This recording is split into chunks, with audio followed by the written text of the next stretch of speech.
Hello, guys and gals, and welcome to another episode of Skills and Abilities.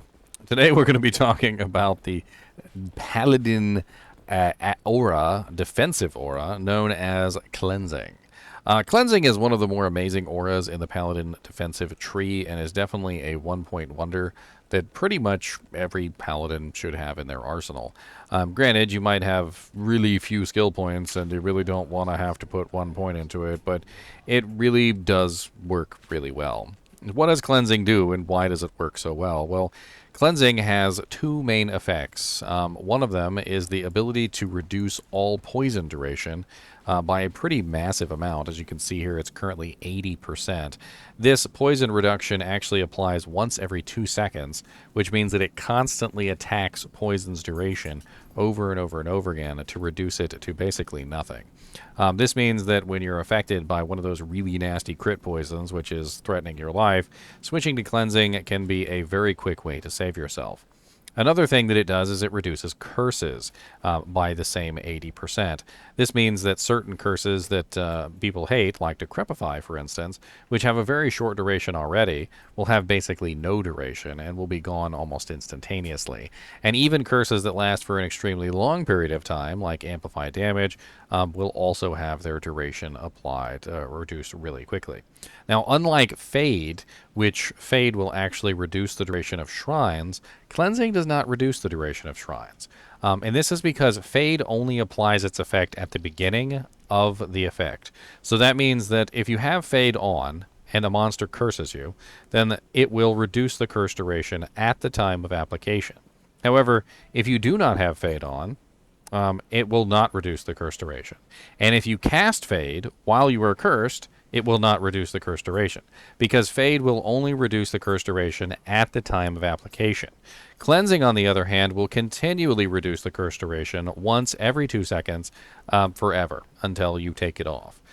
It also has a very interesting synergy with Prayer, which allows you to stack regeneration from multiple items, as well as, well, all sorts of stuff. So if you are a Paladin, you can put on a Cleansing sword or put on the Cleansing aura, and you will get the Prayer life healed on the Cleansing effect.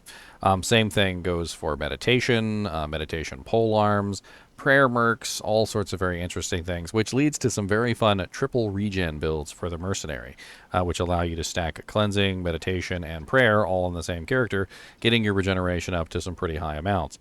And if you'd like to learn more about it, I actually do have a video called Badgerine of the Starmen, which is not to be confused with Wolverine of the Starmen, of the X-Men, sorry. Wolverine of the X-Men is pathetic by compared to Badgerine of the Starmen, and Badgerine of the Starmen utilizes the regeneration effects from Prayer, Cleansing, and Meditation to max out his regeneration to godlike proportions so that he can literally mend bone and brain matter within a matter of seconds, which is amazing.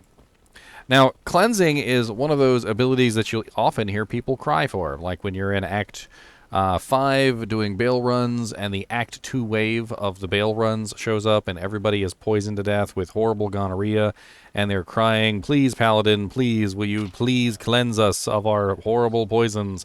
And the Paladin does nothing, and everybody dies, and then there's a funeral, and everybody blames the Paladin because the Paladin didn't put a point in Cleansing. Because he's like, I'm sorry, I forgot to put a point in Cleansing, as they all literally melt from rancid gonorrhea because the Paladin didn't do his job.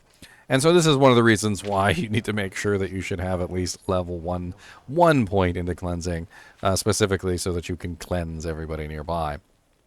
On top of this, there's also quite a few items in the game now that have Cleansing aura on them. The Plague Sword, which is a very nice sword, has the Cleansing aura on it and is absolutely amazing.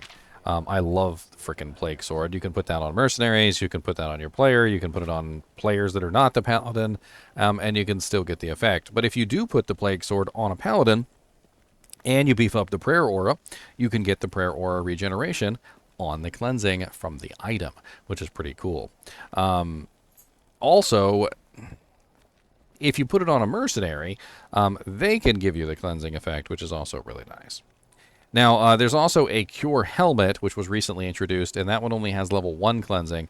And even at level 1, with a very small radius, it's still will reduce your curses and poisons pretty quickly, and is become pretty popular, especially for energy shield sorceresses. And let's talk about that for a second. So the Energy Shield Sorceress is one of the very few characters in the game that is affected by poison more so than any other. And the reason for this is that poison completely bypasses Energy Shield and attacks the HP directly. Energy Shield Sorceresses often have very limited HP pools in the horrible numbers like 400 HP, and a really bad poison can penetrate the Energy Shield and kill them extremely quickly. Utilizing cleansing, like a plague sword on a mercenary or even on yourself, or a cure helmet, you can clear those poisons off of yourself extremely fast and save your life. It's been my personal experience that the plague sword, I think, is the best choice for an energy shield sorceress because it shores up a lot of the problems with that particular build. Number one, it completely lets her cancel out poisons, which will attack her HP directly, and it also completely cancels out curses. There is one curse in particular that is known for killing energy shield sorceresses, and that is the blood curse that forces you to use your HP instead of mana. Whenever an energy shield sorceress is blood cursed, it usually leads to her death unless she catches it quickly enough. But with the cleansing aura activated, the blood curse will only last a matter of seconds and usually does not prove fatal because, well, it disappears quickly enough that they don't have to worry about it. This makes cleansing, honestly, the energy shield sorceress's best friend. Not even joking. It's my best friend until the end. I'm gonna love my friend. And if you've ever made an energy shield sorceress and you felt the way I do about poisons and blood curses, give a good old plague mercenary a try, or even just a cure helmet on your mercenary, and you will see a massive difference in your survivability when utilizing cleansing. And that's really what cleansing is. It is a massive bump in survivability. Not just for you, but for everyone around you. When curses only last a matter of seconds instead of minutes, when poisons last only a matter of seconds instead of minutes, and you literally don't have to worry about things like decrepify, amplify damage, lower resistance, and blood curses, poisons, crit poisons, and all sorts of other nasty gonorrhea that comes out of this freaking world, you notice that, well, your survivability increases dramatically because you're not constantly being affected by debuffs and damage over times. That's pretty much all there is to say about cleansing. It's an amazing ability. Is it ever going to be the main ability that a paladin runs? No. But it's going to be something that you swap to often to clear off poisons and curses.